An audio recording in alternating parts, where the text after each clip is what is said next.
I knew who Rare was and I always respected them, but I never got to meet them until a week after I started at Nintendo.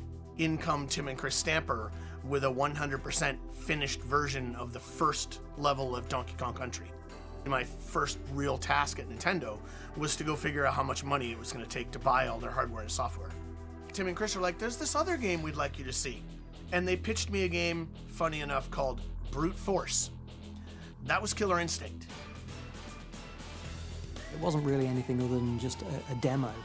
But when Nintendo came and had a look at it and they were looking at the 3D characters that we were building, they asked us if we could do a fighting game based on that because they liked the way it looked. They had a block button, they had no combos, it was just sort of a very simple, I wouldn't say Mortal Kombat clone because they had some really good ideas of the way they were going to let you level up your character in the arcade, but it wasn't KI. So I'd been playing a ton of Street Fighter, I'm a huge fighting game fan, and so like I usually do when I meet with developers, like, that was a great idea. What if you did this? Within the first 5 minutes of being in the game, he was going kapow, pow, ka, ku, ku. And he was really into his martial arts films and his martial arts games, and so we thought maybe we've got a real enthusiast here. And then him and Chris Tilston together kind of came up with a combo system, developed that, and took it to the next level. I wrote this spec, about 10 pages of here's the way we should think about combos for Killer Instinct.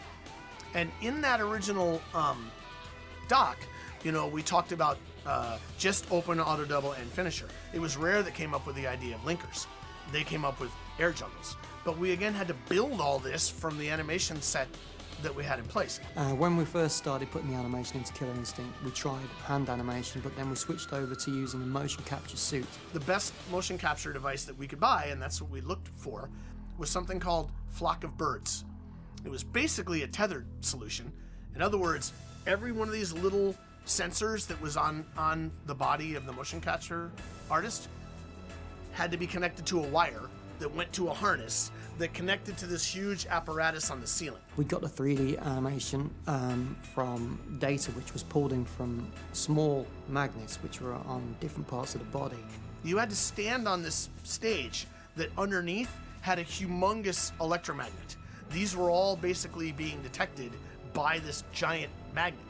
And because the technology was young, it broke every time we did a character. The good thing about it was you could tell who was in the suit by who was moving around because of their weight and their size. And I remember putting high heels on and getting into the motion capture suit to try and walk like a lady. Over time, we got good at, let's capture the special moves first and a whole bunch of just regular punches. You know, we think they're gonna look like this. And if Flock of Birds didn't go down at the end of our session, we'd have a whole bunch of extra moves. But some of our characters we had to build moves out of because the Flock of Birds stopped working. And so it's like, well, we don't really have the move that we wanted. Well, we can build it out of these parts of these other moves. It's not a 3D game. All we had to do was find the frames that would look right with hits. Sometimes legs would be in strange angles. We didn't care. What we cared about was what the actual combo ended up looking like. Some of the characters, I think, were inspired by some of the films that I used to watch when I was a kid. I used to be a big fan of films like Jason and the Argonauts, or anything that had the Ray Harryhausen animation in there. The skeletons, the Greek gods, they always look fantastic. So we had the opportunity to make some monsters, so we put Spinal in there, and Idol and Gargos. They were influenced by a lot of the features that you could produce with Maya. You could produce fire, and you could produce ice and water, so of course you're going to produce a fireman and an iceman. So we came up with Glacius and with Cinder. Saberwolf was, of course, a bit of a throwback to the old Ultimate game Saberwolf. Jago actually started off as a test generic character for the motion capture, and so I built a ninja, and because hair was quite a difficult thing to animate, I gave him this big quiff at the front, and it began to look a little bit more like my hairstyle at the time, so it kind of got tagged that I was that character and I was building myself. It wasn't true, it was just a guy in sort of a rubber suit, which I haven't got. I tell a lie, I have got a rubber suit, but I don't wear that so often now. So I go there for my third visit to Rare. This is all in a pretty short period of time. and we built Jago's moveset. We did the motion capture for Jago, and we built his first open auto double and finisher combo. That was the first combo that was built for Killer Instinct. But what we didn't have was audio. So we first tried out cries and some hit noises for Jago. And we did it really crudely with just a microphone and like a cassette deck on the floor. It sounded awful. I think Martin Hollis said at the time, "You just sound like a brumming ninja." I get Chris Tilston on the phone. "Dude, you gotta hear this. You gotta hear it." And what? And it's like, well, we put sound effects in, and they put the phone up to the mic, and you hear. We'd also done grunts and pain.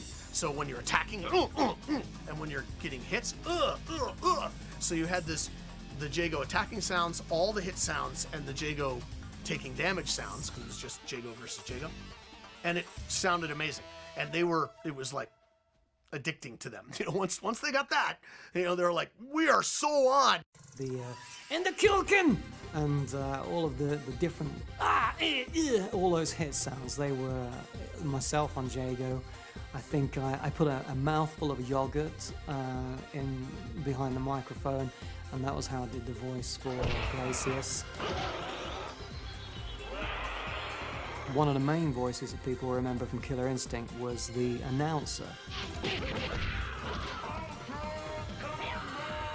I suppose Sud came around from his announcer voice in Battletoads. You immediately imagine this huge, big, hulking guy, but it's Chris. He just had a really powerful voice. He almost blew the mic, actually. Ultra Combo! We made some things really loud. So if even an operator came in and was like, "This game's kind of loud, I'll turn it down," you heard Ultra Combo! Or you heard them scream out. Once a combo got about past about 6 or 7 hits, we upped the volume of the announcer.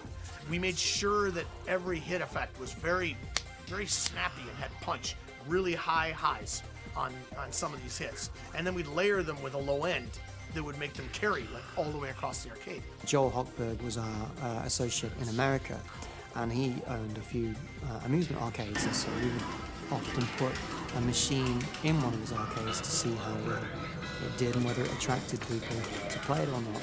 The arcade industry was going like this. In fact, we were concerned before we shipped that maybe we've missed the arcade business. Joel's son, Scott, he said to me that there was just a crowd of people standing by this machine, so we knew that we were onto something that was going to be pretty popular. It was taking, I don't know, it was taking a lot. It was like $25,000 a week or something. It was one thing that we were using to test it. The team built an arcade machine, Pilot, the engine to build the game, the cabinet, the controls, the art, the entire game, everything, in about 10.5 months. We come in at 9 and we go home at probably midnight. These guys were young and adrenaline-filled. We spent such a lot of time late at night, early in the morning, just living, eating, sleeping, breathing, fighting games. When KI-1 shipped, nothing else was close. Visually, it was beautiful, and you could hear it from all the way across the arcade.